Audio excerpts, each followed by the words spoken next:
Tampa Bay, 1980. Obra original de Juan Roberto Pérez, escrita y narrada por su autor. Todos los derechos han sido reservados. Prohibida su reproducción parcial o completa sin la autorización de su autor. Miami, Florida, 33133. Año 2013. El relato que a continuación van a escuchar es parte de la experiencia que he vivido durante mi existencia en este planeta. Mi nombre es Juan Roberto Pérez, nacido en Cuba y viviendo en Miami desde el año 1968, por lo que tuve oportunidad de ver crecer esta hermosa ciudad. Comenzaré diciendo que vivir en este planeta no es nada fácil, y ustedes que me escuchan lo saben mejor que yo. La vida, desde que pasamos a formar parte del medio ambiente que nos rodea, fue diseñada para que se convirtiera en una trampa constante. Unas veces caemos en ella sin darnos cuenta y otras muchas veces sabemos que es una trampa, pero queremos crecer y la única manera de lograrlo es teniendo experiencia.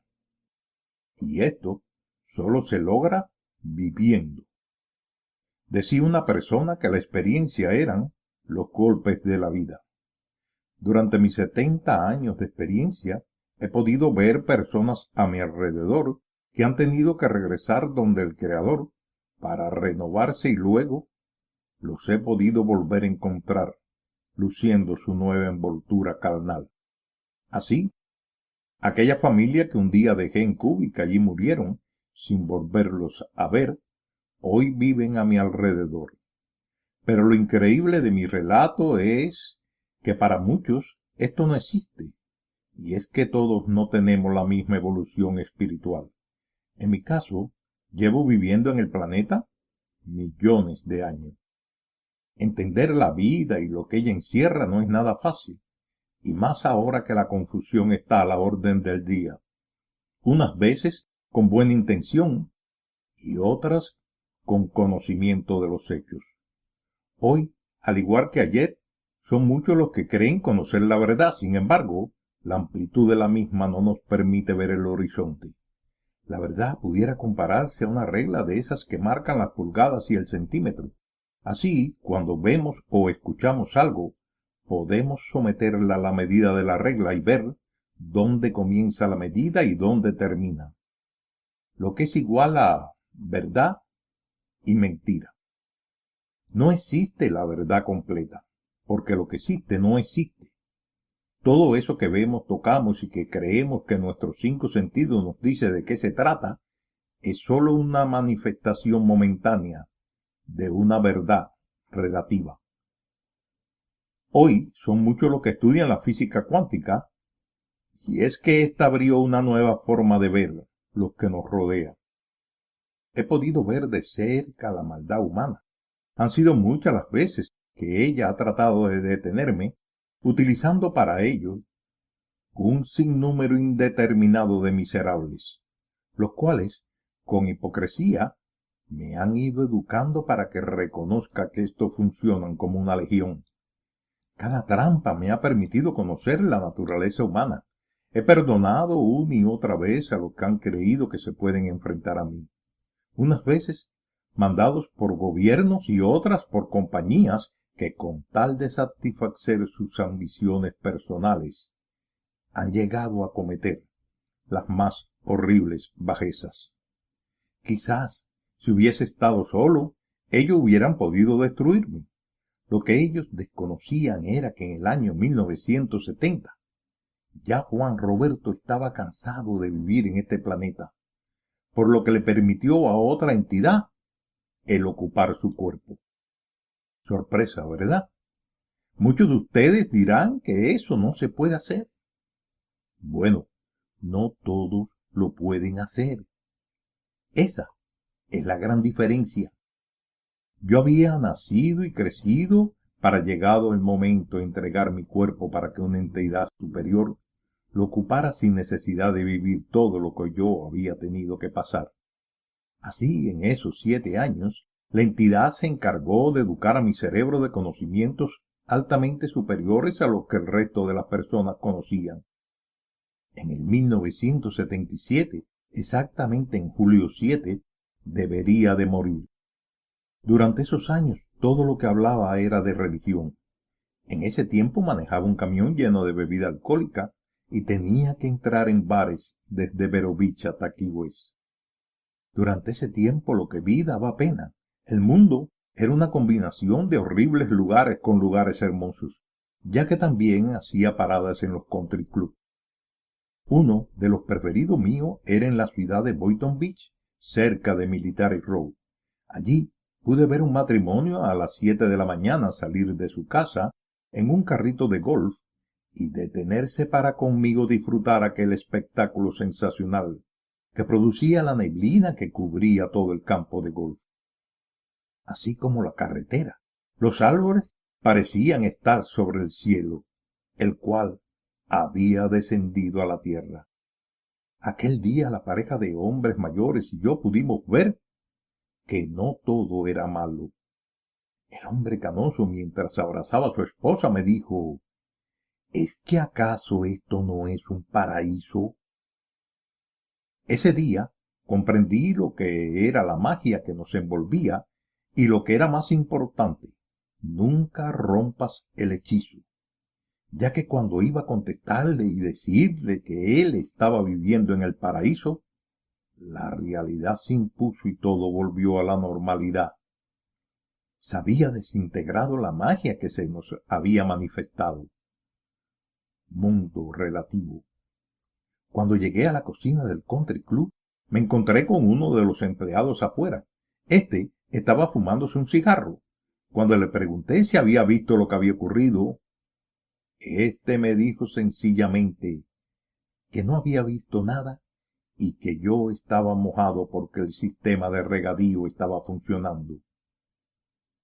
Esto es sumamente importante que ustedes lo analicen.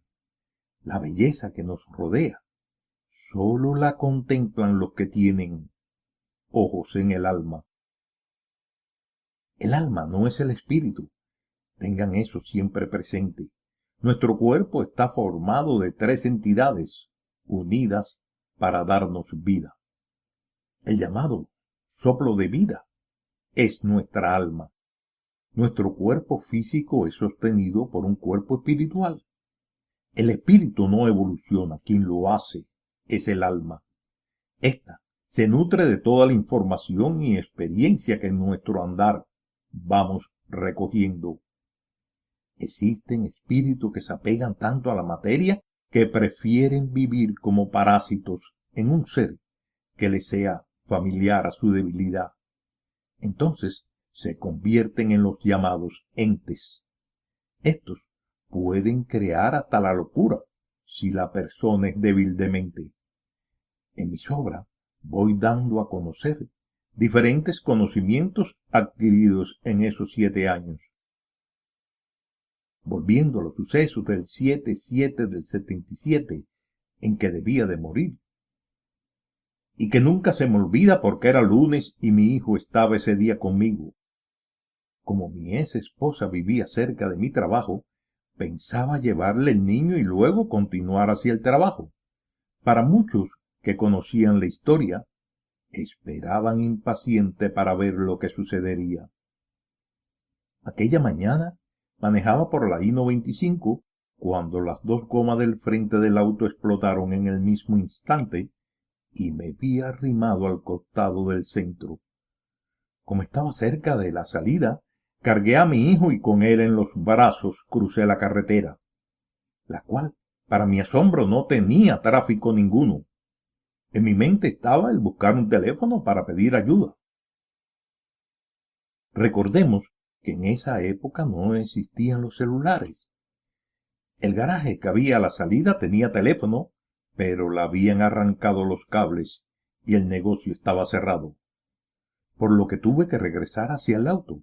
Allí me encontré que estaba un carro de policía con una grúa y que ésta estaba enganchando el auto. El policía no podía creer lo que estaba viendo y me dijo que había tenido suerte porque el tráfico estaba aguantado porque había un accidente. El de la grúa me llevó el auto hasta la casa de mi ex y allí me enteré que de la compañía habían estado llamando porque yo no había llegado y ellos sabían que ese día era el 7/7 del 77.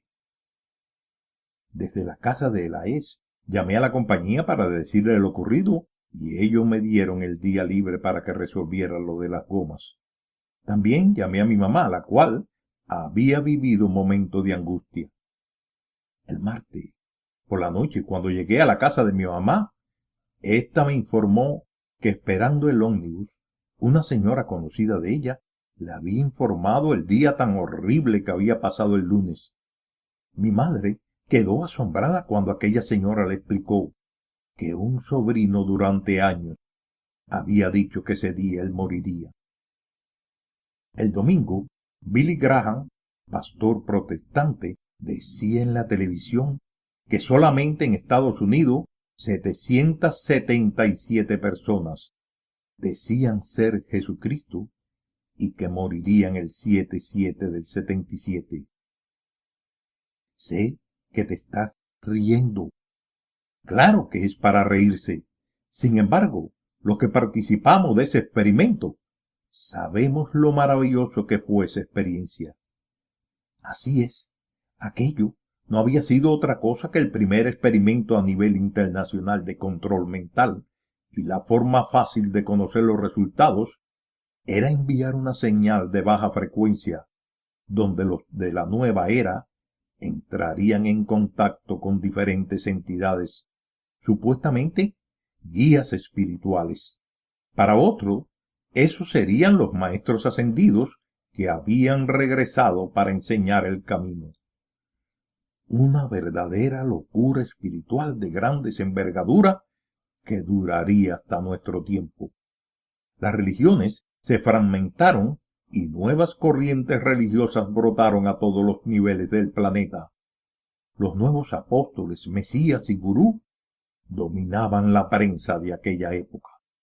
Algunos llegaron hasta viajar a Israel para recorrer el camino. Por lo pronto, en esos 7 años, yo supe aprovechar mi viaje astral que me permitió descubrir muchas verdades. Es bueno saber que el gobierno ha mantenido una completa fiscalización de todas las personas que involuntariamente participamos de aquel glorioso experimento. Por mi parte, yo le doy las gracias públicamente. Continuando con mi relato después de esos 7 años, la entidad continuó dentro de mí. No voy a enumerar todo lo que la misma podía realizar a mi alrededor. De chofer pasé a trabajar en el almacén. El único problema es que la labor que hacía era de noche, ya que mi función era preparar la forma en que la carga debía ponerse en el camión. Para ello, me entregaban las órdenes tomadas durante el día por los vendedores y que habían sido impresas por el departamento de IBM. El jefe del turno de la noche era un hombre alto y rubio de padres polacos. Este tenía tantas luchas mentales que trabajar con él no era fácil. Sin embargo, el hombre mayor, que era el jefe del departamento, era otro personaje. Entre los dos conspiraban a diario para mantenerme el tiempo que estaba allí, bajo una completa vigilancia. Yo entendía claramente lo que le estaba sucediendo, y es que no era nada fácil trabajar con una persona que tiene dentro una entidad superior. Estos señores estaban acostumbrados a trabajar con personas pobres y humildes, los cuales eran incapaces de mirar de frente a un jefe. Aquello resultaba un reto para la entidad, la cual podía mirar dentro de aquellos cuerpos y ver lo que los mismos encerraban. 5 años estuve soportando aquel infierno, y cuando digo infierno lo estoy diciendo porque en verdad lo era. Lo que todos ellos desconocían es que en el mundo bipolar en que vivimos, entre más grande era la maldad acumulada, más poder yo adquiría. Fue así que desde mi humilde posición podía neutralizar la fuerza negativa que amenazaba con devorar la nación y el mundo. Es bueno señalar que cuando entré en la compañía, teniendo solo un año de estar trabajando en la misma, sucedió que uno de los camiones fue robado y al otro día se nos reunió para tratarnos como que todos éramos los culpables. Desconocía cómo funcionaban estas compañías y aunque había vivido parte del sistema castrista donde el hablar es un pecado y el pensar es un delito, creía que aquí era completamente diferente. Y sin poderme contener, comencé a decir todo lo que pensaba. Para el asombro de todos, les estaba hablando en español a un judío americano. Cuando terminé, le pedí a uno que hablaba inglés que le dijera todo lo que yo había dicho, y el americano, en perfecto español, dijo: «Yo entendí todo lo que dijiste. Se acabó la reunión». De más está decir que cuando salí de aquel salón, todos habían desaparecido dejándome completamente solo en aquel almacén. En ese mismo instante comprendí que los minutos míos estaban siendo contados y me lo afirmó el ver que el americano salió de su oficina llevando debajo del brazo un expediente que para mi asombro ya era bastante grueso. Este no me miró y dirigió sus pasos hacia la oficina donde los grandes ya lo estaban esperando. En ese tiempo, aquella compañía estaba formada de 2 almacenes, y los camiones de reparto, cuando llevaban 100 cajas, parecía que era una gran cosa. Aquel hombre tardaría unos 20 minutos en regresar, así que tenía que completar lo que había comenzado. Comencé por decirle que iba a cometer un error grave, que mi intención no era criticar la actuación de ellos, pero que estaba sufriendo al ver que una compañía que podía convertirse en grande y poderosa estuvieran perdiendo el tiempo cuando deberían estar buscando cómo aumentar los productos para crecer y llegar a ocupar toda la manzana. Aquel hombre que yo llegaría a querer mucho me miraba sin expresión en el rostro. Él no podía entender lo que yo le estaba diciendo. Volví al ataque diciéndole que necesitábamos nuevos productos para cambiar los camiones por otros más grandes y que en lugar de sacar 100 cajas, sacar 300. Ahora su cara cambió para convertirse en alguien que quiere darme una oportunidad, pero tenía que saber exactamente qué es lo que estaba diciendo. Por eso me dijo: «Nosotros no necesitamos más productos. Tenemos el mejor vino y las mejores marcas de ron y whisky. ¿Qué producto tú quieres que tengamos?». La sonrisa que se dibujó en mi rostro le hizo cambiar a él de cara. Este hombre era el controlador de la compañía y era un hombre con una larga experiencia en el negocio. Por eso volvió a decirme qué productos nosotros necesitamos. Y sin esperar respuesta me dijo: «¿Por qué tú me estás diciendo todo esto?». Entonces le dije que él había llevado mi expediente para pedir la orden de los jefes y explicarles lo sucedido y que él venía con la orden de sacarme y que eso iba a ser un error. El hombre me miró tratando de saber cuál era la carta que yo estaba sosteniendo y que podría hacerlo cambiar de opinión. Por eso volvió a decirme qué producto nosotros necesitamos para llegar hasta el final de este bloque. Y por fin le dije lo que la compañía necesitaba. Agua. Agua embotellada traída de Francia, Italia y España. El rostro del hombre volvió a cambiar como el que recibe una desilusión total, y me dijo: «Eso ya lo probamos nosotros y fue todo un fracaso». Para él, mi última oportunidad había fracasado y trató de continuar su camino. Pero yo no había terminado aún. Agua. ¿Y sabe por qué agua? Muy sencillo. El pollution va a seguir en aumento y una botella de agua en un restaurante va a costar tanto más que una cerveza. Y continué diciendo, esta vez con el mismo ímpetu que lo hice en la reunión, agregando, Mr. Joseph, los tiempos cambian y el agua llegará en su momento a salvar la compañía. Había tanta firmeza en mi palabra que aquel gran hombre me miró y se volvió para regresar donde estaban los grandes. Cuando volvió, se detuvo frente a mí para decirme, dicen ellos que si tuvieran 2 hombres como tú, ya estaríamos dándole la vuelta a todo el bloque. Y me dio la mano en señal de que había sido perdonado.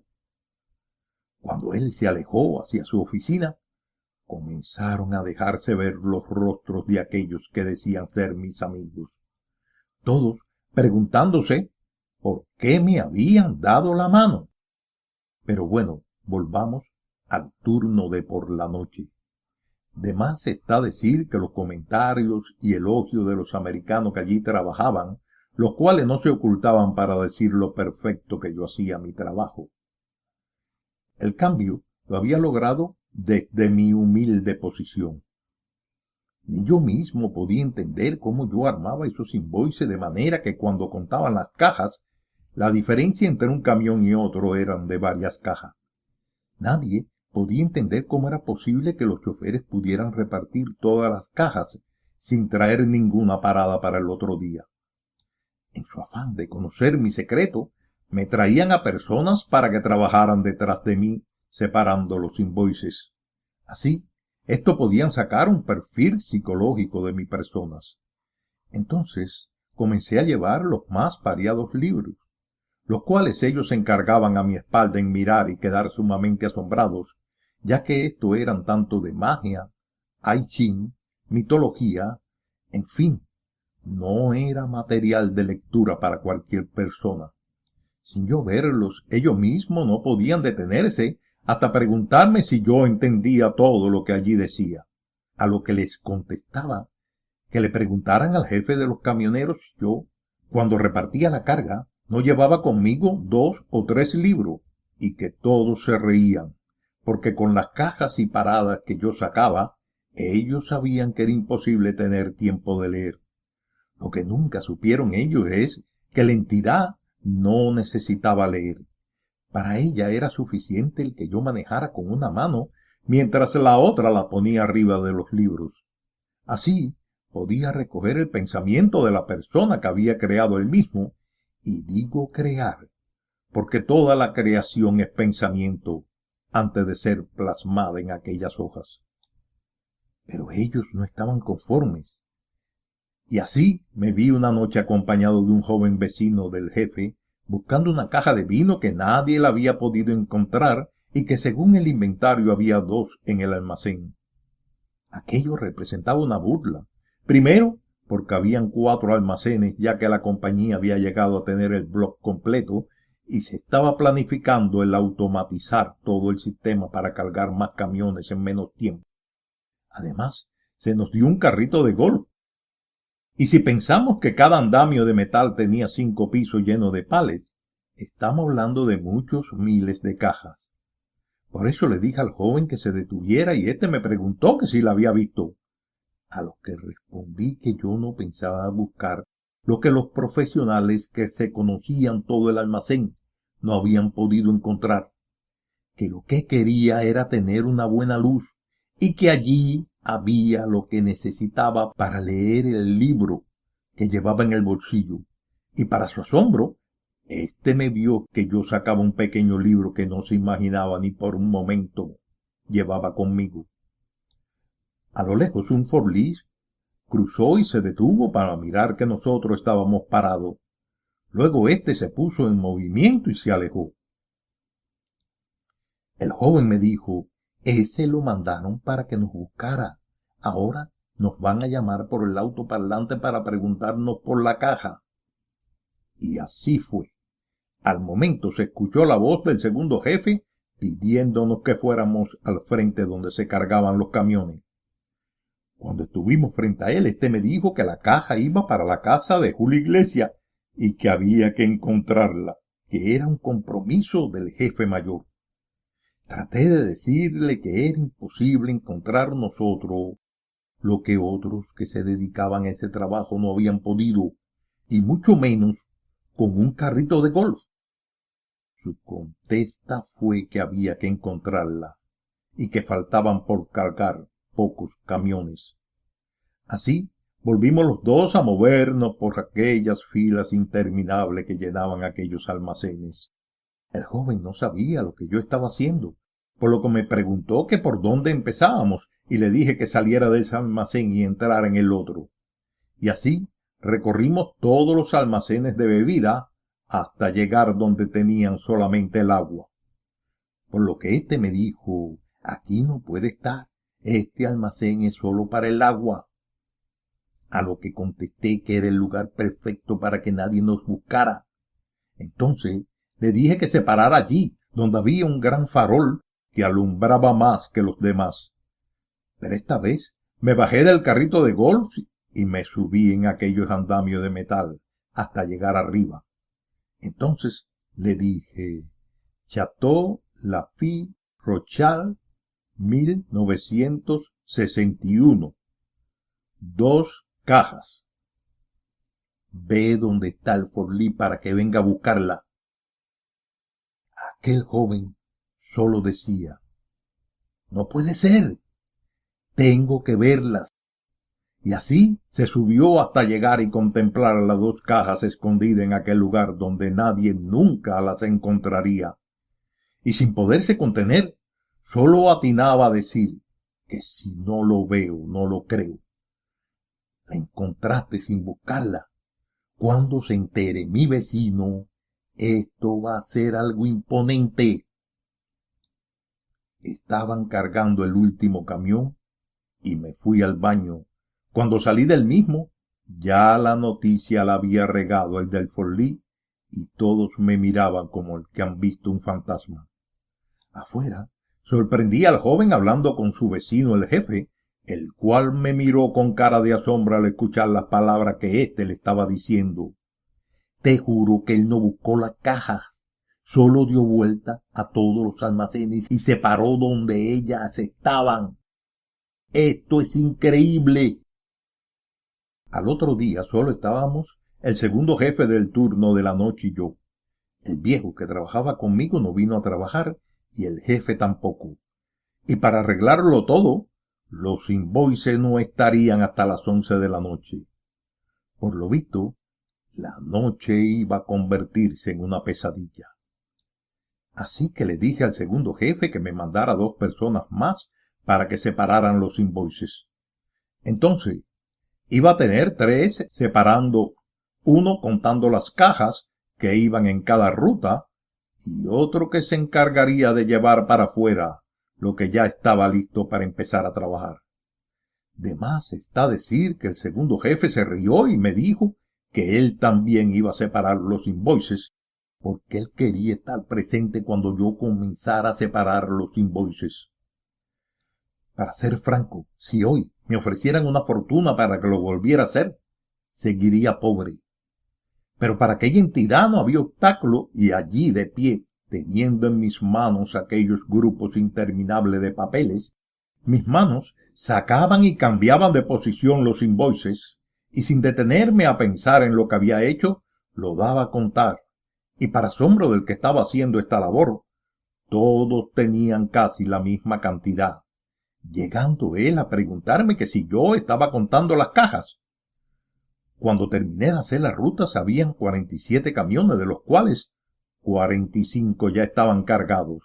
Y cuando se cerró la última puerta de aquel inmenso lugar, le pregunté al segundo jefe qué hora era, y éste me dijo que eran las 3 menos cuarto, y que lo que había hecho era tan increíble, que al otro día, cuando se enteraran lo que habían faltado, esto iban a mirarme como un enemigo que había que eliminarlo, ya que ellos no hacían falta en la compañía.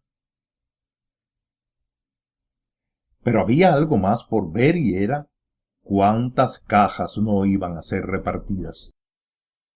Aquel día a las 6 de la tarde entré para encontrarme con el segundo jefe, que al verme movió la cabeza para señalarme que los pales estaban vacíos, ya que todos los camiones habían regresado temprano y sin una sola caja.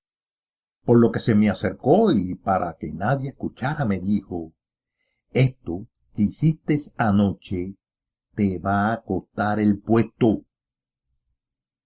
A lo que sonriendo le dije: Shalom Adonai, serás testigo de los hechos. En la Navidad del 1979 existía ya una crisis entre los conspiradores que esperaban doblegar y humillar mi persona. Pero pobre de ellos que esperaban que la entidad se doblegara implorando el que se le permitiera seguir en la miseria. Y digo miseria porque mientras el otro ganaba 2 cheques por separado, yo solo recibía uno, y para colmo, más pequeño del que se encargaba por el día de limpiar el almacén. Cuando en enero de 1980 abandoné aquel lugar, nadie podía imaginar ni por un instante que aquel día comenzaría el decline económico de la nación americana, y es que nadie podía imaginarse ni por un momento que frente a las costas de Estados Unidos los guardacostas tendrían que trabajar para salvar las vidas de los 125,000 cubanos que abandonaron la isla. Un éxodo masivo conocido como el Mariel había dado comienzo. El gobierno de Cuba, aprovechando la confusión, vació las cárceles y elementos de la más baja calaña invadieron las calles, no solo de Miami. Todas las grandes ciudades se vieron enfrascados en esta lucha. Había comenzado la entrada de droga por toneladas. Los asaltos y los crímenes estaban llenando las páginas de los periódicos. Tomaría años lograr nivelar un poco la situación. Durante los próximos años, en más de una ocasión, aquella compañía se vio distribuyendo aquel producto que yo les había recomendado. Evian dio paso a una infinidad de nuevas marcas que comenzaron a inundar el mercado, incluyendo las botellas plásticas nacionales. Durante estos últimos años, la orden dada por aquel hombre poderoso fue que nunca yo pudiera llegar a tener dinero, y así me vi que para poder tener un trabajo tenía que hacer el doble de lo normal. Hoy llegué a los 70 años y estoy retirado. Estarás preguntando que por qué le puse a esta narración el nombre de Tampa Bay. Bueno, ahora vas a enterar de lo que sucedió aquella mañana del 9 de mayo de 1980. En ese tiempo llevaba divorciado unos 5 años y estaba viviendo con mi madre en un tráiler.